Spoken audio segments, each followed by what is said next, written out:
안녕하세요, 볼로TV 성욱입니다. 손흥민 선수가 BBC에서 선정한 지난 주말 프리미어리그 30라운드 베스트 11, 금주의 팀에 선정이 됐습니다. 맨체스터 시티의 혼란, 또 아스날의 제주스와 함께 공격진에 나란히 이름을 올렸는데요.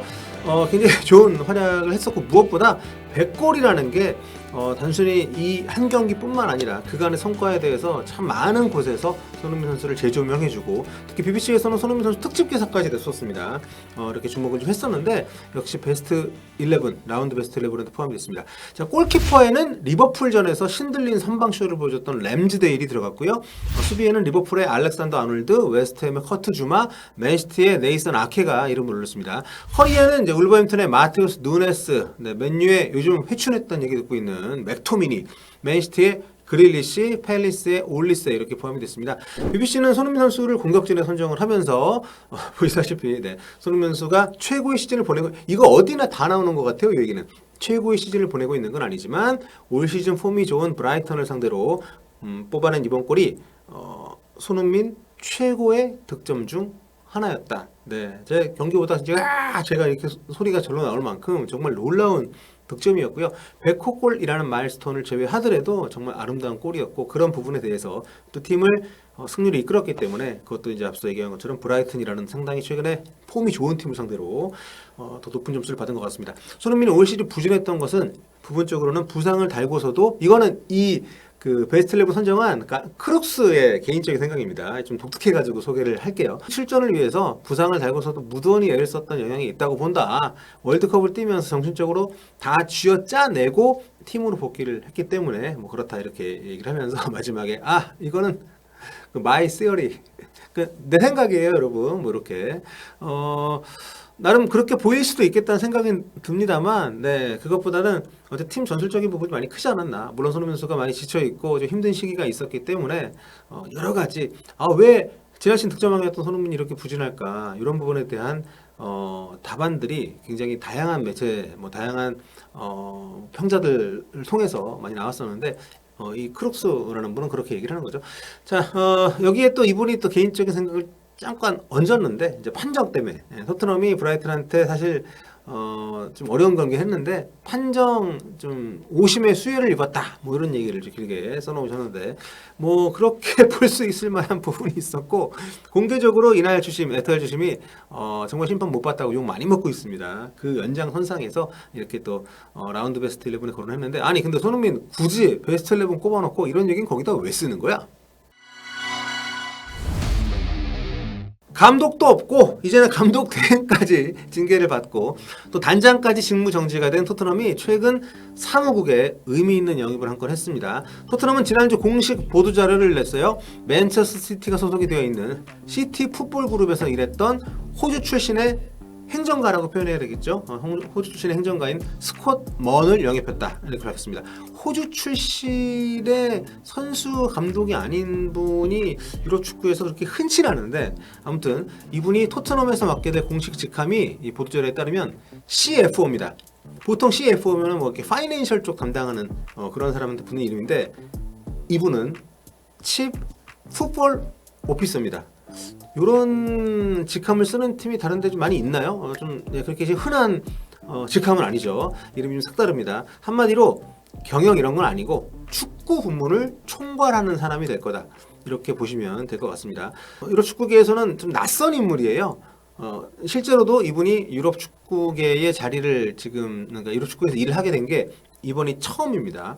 상당히 좀 뜻밖의 선임이라고 보시면 될 것 같고, 근데 이게 토트넘의 앞으로의 팀 운영 방향성이나 선수단 구성 이런 부분에 이분이 영향력을 많이 발휘하는 그런 자리가 됐기 때문에 굉장히 중요해서 좀 말씀을 드리는 거고요. 이렇게 되면은 올 여름 이적 시장 때 케인이 됐든 손민이 됐든 아니면 또 새로 영입하는 선수가 됐든 요분이 다 선수들 드나드는데 관여를 많이 할 가능성이 높습니다. 왜냐하면 지금 파라티치 단장이 자리에 없기 때문에. 그리고 이분이 지금 토트넘 이사회에도 합류를 했거든요. 그러니까 기존에 없던 보직인 CFO로 와서 이사회에도 이제 합류를 하게 된 건데, 현지 보도에 따르면 이 스콧 먼이 맡게 될 역할이 한마디로 다니엘 레비의 넘버 2랍니다. 그러니까 즉 다니엘 레비 회장 밑에서 파라티치 단장 보고를 받는, 그러니까 레비하고 파라티치 사이에 있는 그런 역할이라는 거죠. 위계상으로 봤을 때. 하지만 지금 파라티치가 항소를 준비 중이잖아요. 지금 자격정지를 먹어가지고 이게 받아들여지기 힘든 상황이라는 걸 감안한다면 당분간 또는 꽤 오랜 시간 동안 스콘 머니 단장 역할도 겸임을 한다.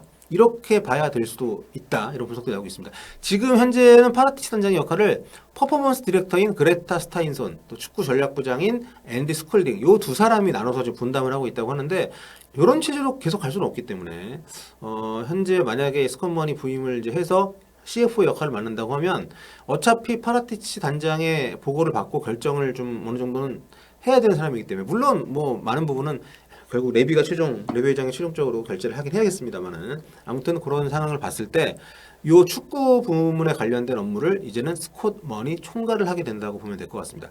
그러니까 차기 감독 선임에도 굉장히 큰 영향력을 발휘를 하게 될 인물이다 이렇게 볼 수 있는 거죠. 그렇다면 이 스콧 머니 이전에 대체 뭘 하던 사람이냐? 뭘 하던 사람인데 유럽에 경험이 하나도 없는데 토트넘에서 이렇게 높은 자리에 데리고 왔냐? 알려진 이력을 정리를 해보면 2000년 시드니 올림픽 조직위원회에서 일을 했었다고 합니다. 벌써 오래된 얘기죠. 이후에 호주 럭비 리그 또 호주 프로축구 리그를 거쳐서 2010년에 당시 그 멜버른 허트라는 이름으로 불렸던 현 멜버른 시티 FC의 사장직에 오릅니다. 이분이 그 팀에서 굉장히 좋은 성과를 많이 냈다 그래요. 여러 가지로 팀의 어떤 기반도 잘 다지고 그 뒤에 2019년이죠. 4년 전에 시티 풋볼 그룹 중국 지사장으로 부임을 해가지고 그쪽에 중국에서 4년을 일을 했습니다. 그러니까 시티 풋볼 그룹은 이제 맨체스터 시티가 소속이 된 다국적 축구 네트워킹 어떤 그런 그 지주회사라고 하면 되나요?